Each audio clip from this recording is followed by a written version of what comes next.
Episode 3, The Slotting Efficiency Riddle. The warehouse looked like a monument to order. Aisles measured in perfect increments, racks labeled with bold letters that whispered promises of predictability. But underneath that tidy geometry was a riddle nobody wanted to solve. A riddle that cost more every day it went unanswered. Slotting efficiency. It's the art of putting things where they belong. Sounds simple enough. But most operations never get past good intentions and a floor map drawn up 5 years ago. And every time I walk through a place like this, I can smell the wasted motion in the air. What is slotting efficiency? It's the deliberate placement of products in the warehouse to minimize travel time, maximize safety, and keep your fastest-moving items within arm's reach.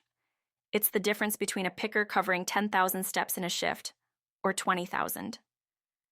It matters more than you think, because every extra step is money. Every wasted reach is fatigue that turns into injury. And every inefficient slot is an invitation for error when the day gets busy and patience wears thin. I remember a consumer electronics distributor out in Nevada. They stocked everything from cables to premium speakers. Their slotting plan hadn't been updated in 3 years. Popular items were stored in the farthest aisles, because that's where the space was available back when the plan was first drawn. By the time I was called in, they were spending 40% more in labor just to keep up. The warehouse smelled of heat and frustration. You could watch pickers tracing long figure eights across the building for every order. And at the end of the shift, their faces told the story. There was no pride in walking 10 miles to do the job of 5. Why does this matter? Because slotting touches everything: labor costs, throughput, order accuracy, even morale. A well-slotted warehouse feels like a machine built for speed. A bad one feels like a maze with no exits. It's a riddle because it's always changing. What's efficient today can be a bottleneck by next season. Promotions, product launches, shifting demand, they all scramble the logic. And if you're not watching, you'll keep paying for mistakes long after they stop being obvious. What's the impact? Start with productivity. Bad slotting guarantees you'll need more pickers or longer shifts. Then there's safety. Heavy or bulky items stored high invite accidents. And don't forget accuracy. Every extra touch point is another chance for something to go wrong. I worked a project with a beauty products fulfillment center.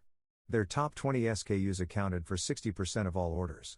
But they were spread out across 3 zones, on different levels, because management liked even distribution. What that really meant was chaos. When we finally reslotted, we saved them over 1,000 labor hours in a single quarter. The air smelled of perfume and regret. You could feel the tension lift the first week the new layout went live. Orders shipped faster, fewer errors, and for the first time in years, the overtime budget stayed under control. Slotting efficiency isn't something you fix once. It's a discipline you practice. A commitment to question your assumptions before they calcify into liabilities. That's the riddle. How do you build a warehouse layout that can evolve? How do you stay nimble when your instincts tell you to lock things down just so? You start by remembering the goal isn't neatness, it's flow. It's about reducing motion that doesn't add value. And it's about respecting the people who spend their days walking these aisles. I've watched managers confuse control with rigidity. They think slotting is a blueprint to be laminated and forgotten.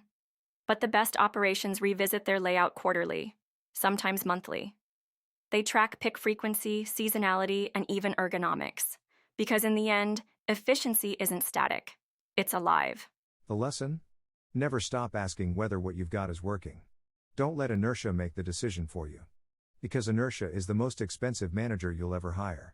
I once stood in the observation deck of a warehouse that handled specialty auto parts. The GM boasted about their automation, their conveyors, their pristine labeling. But when I timed their pick paths, 70% of the movement was wasted. Products stored in logical categories that had nothing to do with pick frequency. It was a beautiful disaster. Slotting is like a living document.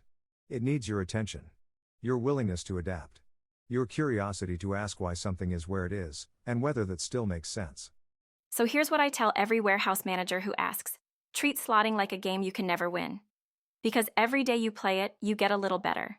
And every day you ignore it, the cost of catching up gets steeper. The ledger will show you the bill eventually. In overtime. In injuries. In lost customers. The only question is how much you're willing to pay before you do something about it. The riddle doesn't have a final answer. It has hundreds of small ones. Answers you discover only by paying attention. And paying attention, in the end, Is what separates warehouses that thrive from those that just get by. Reflection prompts. 1. When did you last walk the floor and time your pick paths personally? 2. What metrics do you use to decide slotting priorities? 3. How often do you review and adjust your layout?